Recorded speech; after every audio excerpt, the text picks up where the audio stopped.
that you put within me. And years later, Dr. Andre Lewis comes along. God sends him to lead this congregation.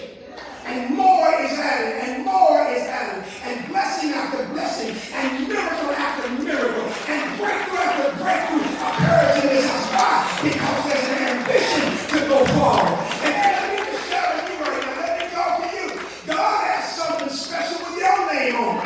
You just got to start to receive what God has spoken. Leave that place of mediocrity. Tell God, give me the son. Here's what I want you to see.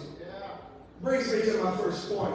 You should allow your ambitions to be fueled by God's promises. You should allow your ambitions to be fueled by God's promises. Listen, Caleb already knew what God had spoken over his life. He already knew what God had spoken over his life. When the devil in hell, he could take it out of his spirit.